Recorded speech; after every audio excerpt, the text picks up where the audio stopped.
이번 시간은 300만 인천 시민의 발이 되어 새로운 인천 특별 시대를 그리고 있는 인천시 의회와 함께합니다. 바로 모실게요. 이단비 인천시 의원 스튜디오에 나오셨습니다. 어서 오세요. 네, 안녕하세요. 슬기로운 라디오 청취자 여러분 반갑습니다. 인천광역시의회 행정안전위원회 제1부위원장 이단비 인사드립니다. 반갑습니다. 네, 반갑습니다. 이단비 의원님 원래 동안이신 겁니까? 아니면 실제 어리십니까? 감사합니다. 저는 1988년생이고 인천광역시의회 여성 의원 중에 막내인 청년 정치인입니다. 아, 막내시군요. 네. 여성 정치인 중에서. 진짜 그렇다면 굉장히 상대적으로는 이제 어린 나이에 정치를 시작하신 거잖아요. 네. 그리고 원래 직업은 변호사 일을 하셨다고 들었거든요. 정치를 시작하시게 된 계기가 궁금해요. 네. 변호사로 일을 하면서 이른바 검수완박 후에 제3범죄 사건에서 큰 좌절감을 느꼈었는데요. 경찰 입회 시에 원래 피해자 진술을 많이 들어야 하는데 수사관이 사기, 횡령, 배임의 차이에 대해서 이해를 하지 못해서 변호사 강의 시간이 길어지는 그런 일을 감수해야 했고, 검찰에서 보안수사 명령이 떨어져도 400일이 지나도록 수사가 지연되는 경우도 되게 많이 있었습니다.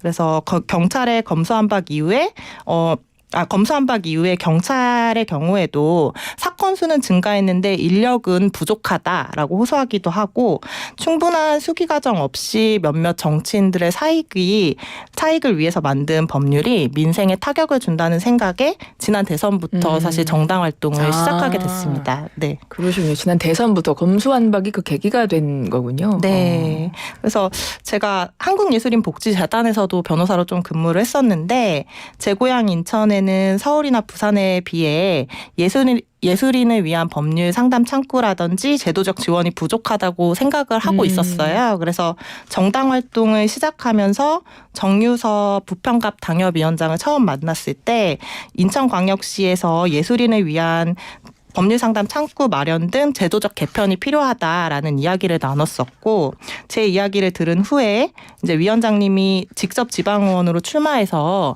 인천시의 제도를 직접 만들어 봐라라는 제안을 주셨고, 고민 끝에 이제 도전을 결심해서 출마를 하면서 본격적으로 정치를 좀 시작하는 계기가 됐습니다. 그렇군요. 한국예술인복지재단에서 변호사로 근무하실 때 이게 참 법률 상담 같은 제도적 지원이 매우 부족하구나 실질적으로 느끼셨고, 또 이제 추천을 해주셔가지고 이렇게 계기가 됐군요.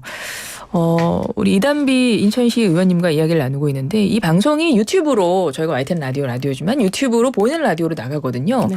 의원님, 지금 의원님께서 약간 한쪽으로 좀 제 쪽으로 가까이 와주시겠어요? 네. 네.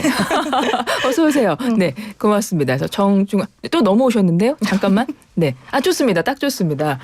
저희가 라디오만 편한데 언제부턴가 유튜브가 생겨가지고 이제 화면을 신경 써야 되는. 예. 이제 이야기를 이어가 보겠습니다. 근데 의정 활동을 하다 보면 사실은 뭐 분명히 힘든 점이 있지 않겠습니까? 뭐 어떤 의원님이시든. 그런데 우리 이단비 의원님은 아까 말씀하셨지만 막내이기도 하고, 또 이제 여성 정치인들이 상대적으로 남성분들보다 적기도 하잖아요, 의회에. 네. 그런 점에서 느껴지는 어떤 좀 애로사항 같은 게 있었을까요? 네, 선거 기간에는 말씀하신 대로 정당의 이해관계에 따라 청년이나 여성의 출마를 지지를 하지만, 선거가 끝나고 딱 의회에 입성한 후부터는 모든 것이 연령순인 경우가 되게 많습니다. 그래서 예를 들어서 본회의장 의석도 연령 순서로 배치가 되고 있고, 의장단을 비롯한 이제 상임위원장 같은 경우에는 관례상 선수와 연령을 고려하기 때문에 모든 것이 연령순으로 이제 이루어지는 경우가 많습니다. 근데 뭐 어찌 들으면 뭐 당연한 것도 같은데, 그럼 뭐 이단비 의원님 본회의장에서 제일 끝에 앉으세요? 제일 앞에, 제일 끝에 앉죠.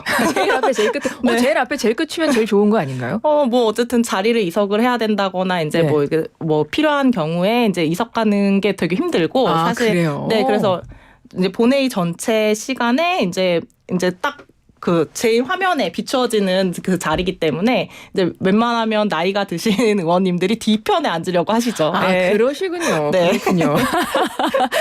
그런 식으로 이제 자리도 그렇게 네. 배치가 된다. 새로운 사실을 알았습니다. 그거 말고 또 어떤 네. 부분이 좀 어려운 점 중에 또 하나요? 일단 모든 의원은 국민이 선택한 하나의 기관이고 연령과 관계없이 좀 다양한 의견을 존중할 필요가 있는데 젊은 의원 또는 여성 의원이 소신을 가지고 목소리를 낸 것이 의회 내에서는 소수의 의견일 때가 많습니다. 그래서 의정 활동하는데도 애로사항이 생기는 경우가 존재를 하고요. 사람의 경우에는 부득이 자신의 주변에 있는 목소리를 많이 대변하는 네. 경우가 일반적이잖아요. 그렇기 때문에 기존에 연령대가 높은 의원들이 생각하지 못했던 청년이나 여성, 신혼부부 등의 다양한 의견을 내는 것이 결국에는 청년 여성 의원의 목소리인데 제가 들어가면서 인천시의회의 그 업무 보고라든지 논의의 폭이 넓어졌다라는 평가가 네. 점점 더 늘어나는 또 장점도 있습니다. 그래서 좀 더 다양한 연령대 또 다양한 직업을 가진 의원들이 지방의회에 진출해서 이제 관련 목소리를 내주신다면 소수의 의견이 아니라 이제 다양한 의견이 되기 때문에 그런 기회가 좀 늘어났으면 좋겠다라는 생각을 가지고 있습니다. 인천시 부평구가 지역구이시잖아요. 네. 근데 지금 말씀하신 그 여러 가지 좀 어려운 속에서도 의정 활동을 어떻게 하셨기에 지역 사회에서 의원님에 대한 좋은 이야기들이 많다고 들었습니다. 네. 알고 계세요? 네. 요즘 좀 칭찬을 많이 듣고 있습니다. 예, 자랑 좀 해주세요. 어떤 것 때문에 그런 이야기들이 있는 걸까요? 뭐 캠프 마켓이든 제 지역구에 다양한 현안들이 있는데요. 근데 최근에 기억에 남는 의정 활동에 대해서 좀 설명을 드리자면 예산결산특별위원회에 지금 소속되어서 밤을 새워서 회의를 진행을 했었는데 부평구 지역구 현안 중에 좀 특이한 안건이 있었습니다. 네. 네. 십정 이동에 위치한 동암 굴다리 같은 경우에는 수십 년 전에 설치되어서 최근 서울에 설치되고 있는 나들목과 달리 통행에 불편한 점이 매우 많습니다. 예를 들어서 뭐 안전점검 결과 지금 D등급을 받을 정도로 지금 안전에 문제가 있다라는 평가를 받고 있는데 콘크리트 잔해물이 운행 중인 승용차를 덮치거나 아니면 집중 호우 시즌에는 발목까지 물이 차오르는 등 이제 안전 문제가 발생을 하고 있는 상황입니다. 그런데 이제 동암 굴다리는 행정구역상 부평구에 위치하기 때문에 굴다리 개선 사업은 부평구청의 사무인데 반해서 이 굴다리 같은 경우는 부평구에서 남동구로 건너가는 길목이기 때문에 주로 사용하시는 분들은 남동 구민입니다. 되게 애매하군요. 네. 그래서 남동구청에는 남동 구민의 민원이 다양하게 들어오고 있는데 부평구청에는 이런 민원이 없거든요. 그래서 이게 수십 년간 지속되어 오다가 결국에는 남동구청에서 부평구청에 민원을 넣는 정도에 이르렀어요. 네.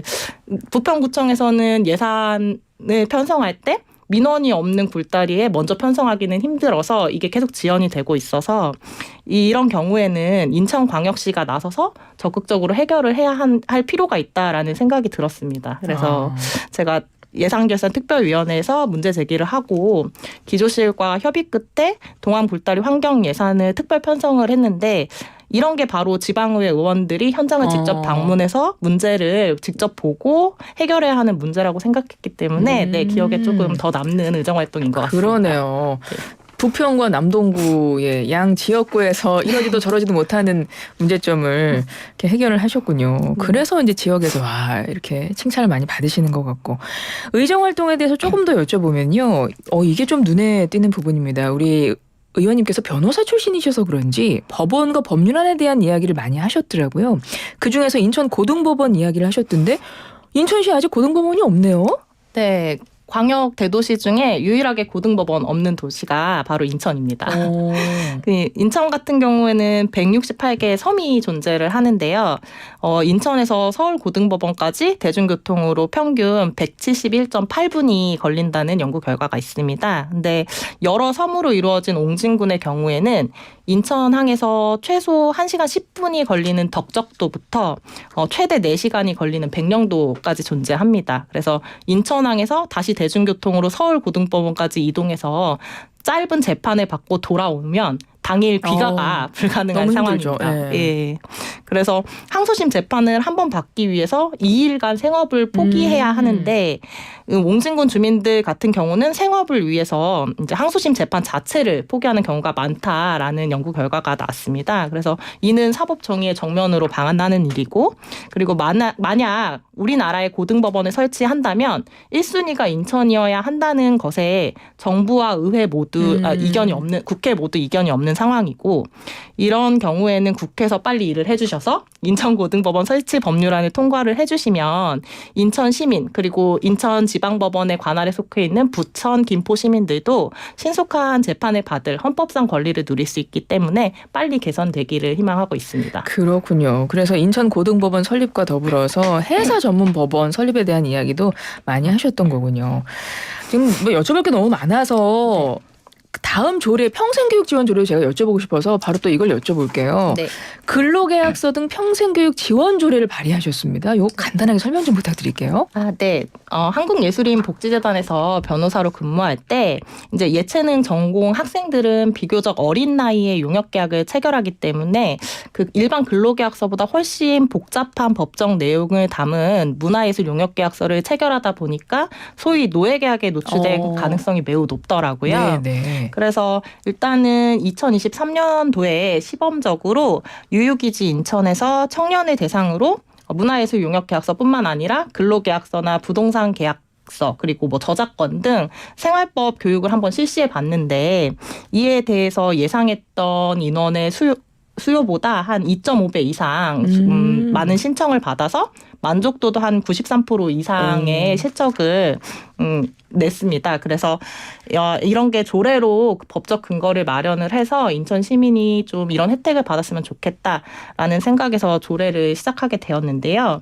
특히 이제 검정 고무신 사건을 비롯해서 예체능 전공의 아티스트들이 생활법 지식에 좀 취약한 면이 있고 예, 자신이 서명 날인하는 계약서에 들어있는 용어조차 잘 이해하지 못하는 경우가 많거든요. 그래서 학생 때부터 법정 용어에 좀 익숙하도록 교육이 필요하다라는 생각이 들어서 일단 먼저 인천광역시 교육청 학생 문화예술 용역계약서 활성화 조례를 발의를 해서 학생들은 교육을 받을 수 있도록 조례를 만들었고요.